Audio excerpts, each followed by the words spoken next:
जय जोहार, नमस्कार। दैनिक छत्तीसगढ़ चैनल देख रहे हैं आप। मैं हूं आपके साथ अभिजीत कुमार और करते हैं आज की खबरों की शुरुआत सबसे पहली बड़ी खबर के साथ। इससे पहले छत्तीसगढ़ से अगर आप और देखना चाहते हैं रोजाना छत्तीसगढ़ के समाचार तो नीचे लाल कलर का सब्सक्राइब बटन दिया है, जिसे दबाकर चैनल को आपको सब्सक्राइब करना है। पहली बड़ी खबर, शिवनाथ नदी में अब कैफेटेरिया, फाउंटेन और जगमग लक्ष्मण झूले का निर्माण होने जा रहा है। 30 करोड़ रुपए की लागत से झूले का निर्माण होगा। 300 मीटर इसकी लंबाई होने जा रही है। जिले के शिवनाथ नदी में जल्द ही एक और लक्ष्मण झूला यानी कि सस्पेंशन ब्रिज बनाया जाएगा। जल संसाधन विभाग ने वित्तीय स्वीकृति के लिए राज्य शासन को 30 करोड़ रुपए का प्रस्ताव भेज दिया है। स्वीकृति मिलते ही इसकी निर्माण एजेंसी तय करने की प्रक्रिया शुरू कर दी जाएगी। तो वही जिला पर्यटन की दृष्टि से लगातार तेजी से विकास कर रहा है। यहाँ अमलेश्वर में बने लक्ष्मण झूला के आकर्षण को देखते हुए पर्यटन क्षेत्र के ठाकुराइन टोला में भी लक्ष्मण झूला का निर्माण चल रहा है। अब दुर्ग जिले में तीसरे लक्ष्मण झूले के निर्माण की तैयारी की जा रही है। यह झूला दुर्ग जिला मुख्यालय के शिवनाथ नदी में महमरा एनीकट के किनारे बनाया जाएगा। जल संसाधन विभाग दुर्ग के कार्यपालन अभियंता सुरेश पांडे के मुताबिक झूला निर्माण का कार्य 1 साल के अंदर पूरा कर लिया जाएगा। यह देखने में बिल्कुल राजिम और अमलेश्वर महादेव घाट की तरह ही होगा। इसके अलावा IIT दिल्ली से इस ड्राइंग डिजाइन को अप्रूव किया जा चुका है और महादेव घाट से 2 गुना बड़े आकार का ये ब्रिज बनने जा रहा है। सितंबर माह में अस्तित्व में आ जाएंगे 2 नए जिले, इसके लिए नोटिफिकेशन जारी हो चुका है। दरअसल छत्तीसगढ़ में 2 नए जिलों का अस्तित्व में आना अभी बाकी है। ऐसे में सितंबर माह में इसकी प्रक्रिया पूरी हो जाएगी।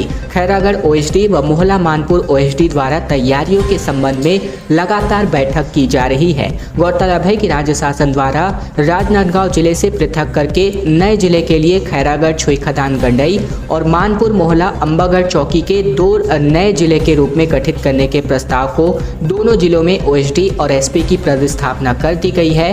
वर्तमान में दोनों ही जिले का प्रशासनिक काम राजनांदगांव से हो रहा है। सितंबर माह में दोनों नए जिले अलग होकर अपने अलग अस्तित्व में आ जाएंगे। मोहला में BRC बिल्डिंग और खैरागढ़ में पॉलिटेक्निक कॉलेज है। यहाँ पर मुख्यालय इन्हीं दोनों बिल्डिंगों में बनाया जा रहा है। इसके अलावा खैरागढ़ में 8 तो मोहला मानपुर में 9 थाने होने जा रहे हैं। जिले के रूप में अस्तित्व पर नवगठित जिला खैरागढ़ छुईखदान व गंडई में 8 तो वहीं मानपुर मोहला और अंबागढ़ चौकी में 9 थाने होने जा रहे हैं, जिसमें मानपुर में मोहला जिले से अंबागढ़ चौकी, चिल्हाटी, मोहला, मानपुर, खड़गांव, कोहका, सीतागांव, मदनवाड़ा और औंधी थाने में शामिल होंगे। जबकि खैरागढ़ में खैरागढ़, ढेलकाडीह, जालबांधा, गंडई, छुईखदान, गातापार, सालेवाड़ा और मोहगांव थाने में शामिल रहेंगे। छत्तीसगढ़ में विश्व आदिवासी दिवस पर खेल मड़ई रायपुर में आयोजित किया जाएगा और ये बहुत ही व्यापक स्तर पर होगा। विश्व आदिवासी दिवस के अवसर पर 7 और 8 अगस्त को विशेष रूप से सुरक्षित जनजातियों की पारंपरिक खेल मड़ई का आयोजन स्वामी विवेकानंद स्टेडियम कोटा रायपुर में किया जाएगा। खेल मड़ई में विभिन्न जनजातीय समुदाय द्वारा पारंपरिक रूप से खेले जाने वाले खेल जैसे तीरंदाजी, गुलेल, मटका दौड़, गिल्ली डंडा, गेड़ी दौड़, भौरा, फुगड़ी बालिका वर्ग, बिल्ला बालिका वर्ग के लिए, इसके अलावा कबड्डी, रस्सा खींच, सत्तुल यानी कि पिट्ठुल और भारा, साथ ही साथ भारा दौड़, बोरा दौड़, सुई धागा दौड़ जो कि बालिका वर्ग के लिए होगा। इसके अलावा 3 तगड़ी दौड़ के अलावा नौकायन जो कि वयस्क वर्ग के लिए है। इन समस्त खेल प्रतियोगिताओं का आयोजन किया जाएगा। इसके अलावा बात करें तो यहाँ पर आदिम जाति एवं अनुसूचित जाति विकास विभाग द्वारा आयोजित ये प्रतियोगिता बालक एवं बालिकाओं के लिए 2 वर्ग 14 से 18 वर्ष आयु वर्ग और खुली प्रतियोगिता के अंतर्गत 18 वर्ष या उससे अधिक उम्र की महिला एवं पुरुषों के लिए किया जाएगा। लगातार डेंगू का डंक बेकाबू होता दिख रहा है। अब तक 708 मरीज पाए जा चुके हैं। अकेले बस्तर में अटल आवास कॉलोनी में चारों तरफ गंदगियां पसरी हुई हैं। लोग बोले क्या करें, यहाँ रहना हमारी मजबूरी है। छत्तीसगढ़ के बस्तर जिले में डेंगू का कहर लगातार जारी है। जिले भर में डेंगू के अब तक कुल 708 मरीज सामने आ चुके हैं। औसतन रोजाना 20 से 25 मरीजों की रिपोर्ट पॉजिटिव आ रही है। इसमें 80% मरीज जगदलपुर शहर के ही हैं। इसके अलावा नगर निगम ने दावा दावा किया है कि शहर के पूरे 48 वार्डों में टीम पहुंच रही है और वहां नियमित रूप से नालियों की सफाई, शहर को साफ सुथरा रखने की कवायद की जा रही है। निगम के इसी दावों की हकीकत जानने के लिए हमारी टीम जगदलपुर शहर के कई वार्डों में पहुंची, जहां के हालात बद से बदतर मिले। और जैसा कि वीडियो के माध्यम से आप देख सकते हैं, इसका अंदाजा भी आप लगा सकते हैं कि किस प्रकार की साफ सफाई और यहां पर दवा का छिड़काव निगम की टीमों द्वारा किया जा रहा है। ग्रामीण उत्पादों को बाजार देने के लिए मार्ट बनाया गया है और इसकी लगातार आय बढ़ रही है। 9 माह में प्रदेश के 29 सी मार्ट से 70 लाख रुपए के दोना पत्तल, साबुन, तेल और सैनिटाइजर बेचे जा चुके हैं। पिछले 9 माह में राज्य के विभिन्न जिलों में 29 सी मार्ट खोले गए हैं। ग्रामीण उत्पादों को बाजार उपलब्ध कराने के लिए खोले गए सी मार्ट में अब तक 70 लाख रुपए का कारोबार हो चुका है। बस्तर संभाग के जिलों में सर्वाधिक कारोबार हुआ है, लेकिन राजनांदगांव और जैसे मैदानी इलाकों के सी मार्ट में अच्छा कारोबार हुआ है। दरअसल सी मार्ट के कारोबार में कोरोना का भी असर रहा। कोरोना के कारण पिछले 9 माह में सी मार्ट में सबसे ज़्यादा कारोबार महुआ सैनिटाइजर और मास्क का हुआ है। महुआ सैनिटाइजर से लगभग 5 लाख की कमाई हुई, जबकि मास्क से लगभग 3 लाख रुपए की कमाई हुई है। इसके बाद क्रमशः एलोवेरा साबुन, स्लीपर, इसके अलावा दोना पत्तल और सरसों तेल की बिक्री हुई है। राज्य सरकार अब इन उत्पादों को लोकप्रिय बनाने के लिए मार्केटिंग की रणनीति पर काम कर रही है। आने वाले समय में सरकार इसके प्रचार प्रसार के लिए सोशल मीडिया प्लेटफॉर्म का भी उपयोग करने जा रही है। जसपुर जिले में सर्वाधिक 31 लाख रुपए का बिजनेस हुआ है। छत्तीसगढ़ में एक गांव ऐसा भी है जहां पर सरकार की मर्जी के खिलाफ, यानी कि बात करें तो जो सरकार अभी फिलहाल वर्तमान सत्ता में है, जिसने गंगा जल को लेकर के यह शपथ किया था कि हम जब सत्ता में आएंगे तो शराबबंदी करेंगे, लेकिन सरकार तो शराबबंदी करने से रही, तो गांव वालों ने ही खुद से ही एक बीड़ा उठाया और लोगों ने ही खुद शराबबंदी का फैसला किया। बेचने या फिर खरीदने पर 51,000 रुपए का जुर्माना लगाया जाएगा। सीसीटीवी से भी इसकी निगरानी होने जा रही है। छत्तीसगढ़ में भले ही शराबबंदी नहीं हुई, लेकिन अब प्रदेश की जनता इसके लिए खुद से प्रयास करना शुरू कर दी है। बालोद से एक गांव ने अब खुद ही शराबबंदी करने का फैसला किया है। इसके लिए कठोर नियम भी बनाए गए हैं, जिसके मुताबिक गांव का कोई शख्स यदि शराब बेचते या फिर खरीदते हुए पकड़ा जाता है तो उससे 51,000 रुपए का जुर्माना वसूला जाएगा। इसके अलावा हाईटेक तरीके से गाँव के लोगों की निगरानी भी की जाएगी। सीसीटीवी इसके लिए इंस्टॉल किए जाएंगे। मामला जिले के घुमका गांव का है। 3000 की आबादी वाले घुमका गांव में पिछले कई दिनों से अवैध शराब बिकने के मामले सामने आ रहे थे और कई लोगों को पुलिस ने जेल भी भेजा था। गांव के चौक चौराहों पर कुछ लोग शराब पीकर महिलाओं को परेशान भी कर रहे थे, जिसके चलते ग्रामीणों ने ये फैसला किया है और ये फैसला बहुत ही सराहनीय है।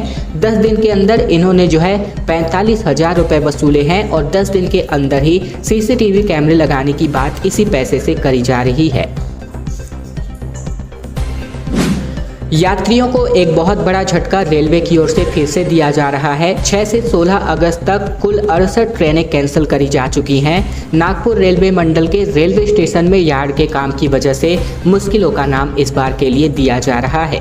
दक्षिण पूर्व मध्य रेलवे ने एक बार फिर से 68 ट्रेनों को कैंसिल करने का आदेश जारी कर दिया है। इस बार नागपुर रेल मंडल के कन्हान रेलवे स्टेशन के यार्ड आधुनिकीकरण और रीटा स्टील साइडिंग को जोड़ने के बहाने एक साथ इतनी बड़ी संख्या में गाड़ियों को रद्द किया गया है। रेल प्रशासन ने इससे यात्रियों को होने वाली असुविधा के लिए खेद भी व्यक्त किया है। बीते 6 महीने से रेलवे कभी कोयला लदान तो कभी विकास कार्यों के बहाने लगातार ट्रेनों को कैंसिल कर रही है। स्थिति यह है कि कोरोना काल के बाद से ACCR यानी कि दक्षिण पूर्व मध्य रेलवे की यात्री ट्रेनें अब तक पूरी तरीके से पटरी पर नहीं दौड़ पाई हैं। वहीं ट्रेनों को लगातार कैंसिल करने का सिलसिला अब भी जारी है। भाजपा का SDM दफ्तर में हंगामा सामने आ रहा है। कार्यकर्ता बोले कि कांग्रेस हर एक बेरोजगार युवा की कर्जदार है, सबको 1,12,500 रुपए दे। छत्तीसगढ़ के जगदलपुर में भाजपा युवा मोर्चा के कार्यकर्ताओं ने बढ़ती बेरोजगारी के खिलाफ SDM कार्यालय का घेराव किया है। कार्यकर्ताओं का कहना है कि रोजगार के अभाव में छत्तीसगढ़ का हर एक युवा परेशान है। प्रदेश में बेरोजगारी दर लगातार बढ़ती जा रही है। युवाओं को रोजगार देने के साथ ही बेरोजगारी भत्ता देने की मांग को लेकर लेकर कार्यकर्ता सड़क पर उतरे हैं। हालांकि भाजपाइयों को रोकने के लिए पुलिस प्रशासन ने भी तगड़े इंतजाम कर रखे थे।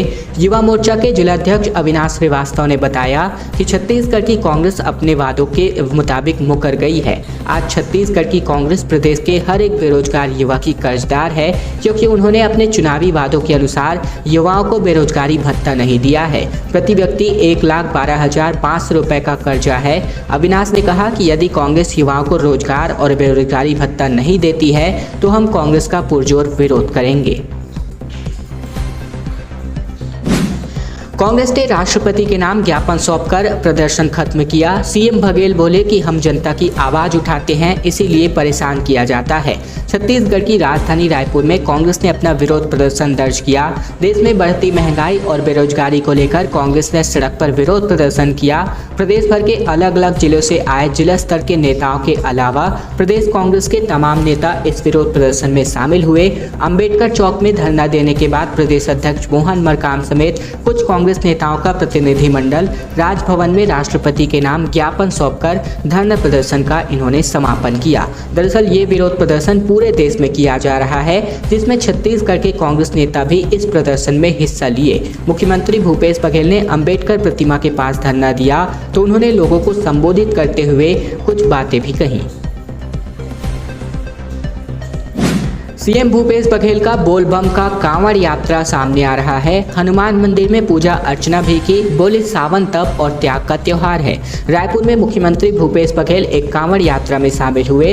शिव भक्ति में मस्त भूपेश बघेल सड़क पर बोलबम का नारा लगाते हुए कंधे पर कांवड़ लेकर चलते दिखे। उनके साथ रायपुर पश्चिम के विधायक विकास उपाध्याय भी मौजूद रहे। ये कार्यक्रम रायपुर के गुढ़ियारी स्थित मारुति मंगलम भवन में आयोजित किया गया। यहाँ पहले कांवड़ की मंत्रोच्चार के साथ पूजा अर्चना की गई। इसके बाद भगवान शिव का आशीर्वाद लेकर कांवड़ यात्रा शुरू की गई। मुख्यमंत्री भूपेश बघेल मच्छी तालाब स्थित हनुमान मंदिर में पूजा अर्चना करने पहुंचे। यहां उन्होंने प्रदेश के लोगों के सुख समृद्धि की कामना भी की। हाथियों का उत्पात लगातार बढ़ता जा रहा है। इसी कड़ी में 25 हाथियों के झुंड ने मचाया कोहराम। आधा दर्जन से अधिक घरों को किया तहस नहस, अनाज को किया चट और फसलों को भी रौंद दिया। राजनांदगांव जिले के मानपुर विकासखंड के खड़गांव थाना क्षेत्र में 20 से 25 जंगली हाथियों का झुंड कोहराम मचाए हुए है। हाथियों के इसी दल ने बीती रात राजनांदगांव जिले के आखिरी ग्राम पंचायत शेरपार के आश्रित ग्राम अंगारा में किसानों के खेत बाड़ी में लगे भुट्टे और धान की फसल को रौंदते हुए आधा दर्जन से ऊपर आदिवासी ग्रामीणों के घरों को तहस नहस कर दिया। आक्रामक हाथियों के दस्ते ने जीविकोपार्जन के लिए सामग्री, धान चावल आदि सामानों को भी घर में घुस घुस कर निगल लिए। हाथियों का उत्पात ऐसा था कि घरों में रखे खाद्य सामग्री को पूरी तरह हाथी चट कर गए और बिखेर दिया। इसके अलावा स्कूल की छत पर लोगों ने चढ़ करके अपनी जान बचाई। छत्तीसगढ़ में ईडी की रेड लगातार कई ठिकानों पर लगाई जा रही है। रायपुर और राजनांदगांव में ज्वेलर्स के यहां पहुंची टीम। दुर्ग में सीए के ठिकाने पर छापा मारा गया। छत्तीसगढ़ में इनकम टैक्स की रेड के बाद अब ईडी यानी कि प्रवर्तन निदेशालय ने छापा मारा है। ये कार्यवाही शुक्रवार सुबह से शुरू हो गई थी। बताया गया है कि ईडी की टीम ने रायपुर में कुछ ज्वेलर्स और कपड़ा कारोबारी के यहाँ रेड मारी है। इसके अलावा दुर्ग में भी ज्वेलर्स और एक सीए के घर में दबिश दी गई। जानकारी मिली है कि प्रवर्तन निदेशालय की एक टीम शुक्रवार सुबह से ही प्रदेश के अलग अलग जिलों में छापे के लिए गई थी। इन टीमों ने दिल्ली के अफसर भी शामिल हैं। अब तक आई जानकारी के अनुसार रायपुर में टीम ने पगारिया ज्वेलर्स के यहाँ छापा मारा है। इसके अलावा राजधानी में कुछ अन्य जगहों पर भी टीम के रेड पड़ने की खबर है। तो वहीं दुर्ग में भी टीम ने Navkar jewellers, CA Kothari brothers के यहाँ छापा मारा है। कुछ स्थानों पर भी टीम ने कार्यवाही की है।